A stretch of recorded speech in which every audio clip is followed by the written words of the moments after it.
ইমাম বুখারী রহমাতুল্লাহ আলাই যে বোখারা গ্রামে তিনি বসবাস করতেন, তিনার গ্রাম সে বোখারা নামক গ্রামে একজন অগ্নি পূজারী ছিল, যে আগকে পূজা করত, মাজুসি যাকে বলা হয়।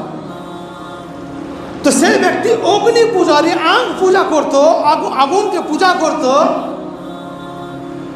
আর সেই ব্যক্তি একদিন তার সন্তানদেরকে নিয়ে রমজান মাসে তাদের বাজার গিয়েছে বাজার করতে। আর যেমন বাজারে গিয়েছেন,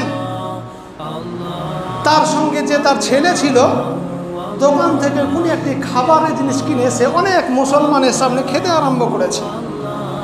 আর যেমন খাচ্ছে, সে মাজুসি ব্যক্তি যে আগকে পূজা করে, সেই ব্যক্তি তার ছেলেকে ডেকে গালে জোরে করে একটি থাপ্পড় মেরেছে, একটি তামাচা মেরেছে।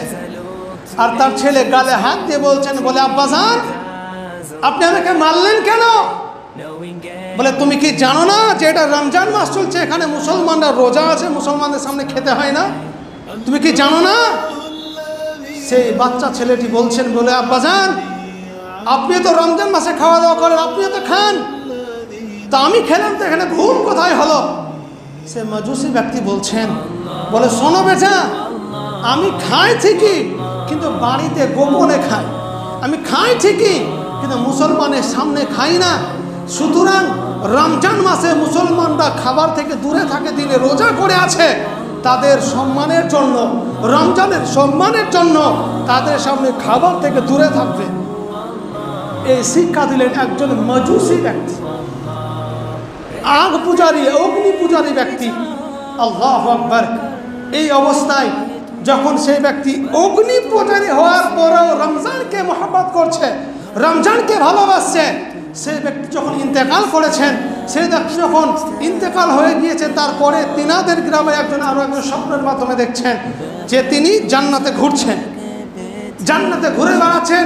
আর তিনাকে জিজ্ঞাসা করছেন, হে মাজুসি, হে অগ্নি পূজারী, তুমি তো অগ্নি পূজারী ছিলে, তুমি তো মুসলিম ছিলে না, তুমি জান্নাতে কি করে গেলে, তুমি জান্নাতে কি করে হলে? সে মাজুসি ব্যক্তি বলছেন, বলে হ্যাঁ আমি অগ্নি পূজারী তো ছিলাম ঠিকই, আমি আগুনকে তো পূজা করতাম ঠিকই, কিন্তু আমি মুসলমানদের এক মাস রোজার মাসে আমি বড় তাকওয়া পরহেজগারি হয়ে থাকতাম, আমি মুসলমানের রমজান মাসকে বড় সম্মান করতাম, আর মুসলমানের সামনে আমি খাওয়া দাওয়া করতাম না, লুকিয়ে খাওয়া দাওয়া করতাম। এই কারণেই আল্লাহ পাক আমার ইন্তেকালের সময় আমাকে আল্লাহ পাক ঈমান নসিব করেছেন, আমাকে সর্বশেষে জান্নাতি বানিয়েছেন। একবার চিন্তা করে দেখুন যে একজন বেধর্মী, একজন অগ্নি পূজারী ব্যক্তি, সে যদি রমজানকে ভালোবাসার জন্য, রমজানকে সম্মান জানানোর জন্য ইন্তেকালের সময় সে ইমানদার হয়ে ইন্তেকাল হয়ে জান্নাতি হয়ে যায়, তাহলে আমরা তো সবচেয়ে অতি উত্তম ধর্মের অধিকারী, আমরা তো মুসলিম। আমরা যদি মুসলমানকে এবং মুসলমান হয়ে মুসলমানদের রমজানকে যদি সম্মান জানাই, আল্লাহ পাক আমাদের পরবর্তী আগের পূর্বের জীবনের গুনাহ ক্ষমা করবেন কি করবেন না? বলুন করবেন কি করবেন না? অবশ্যই করবেন।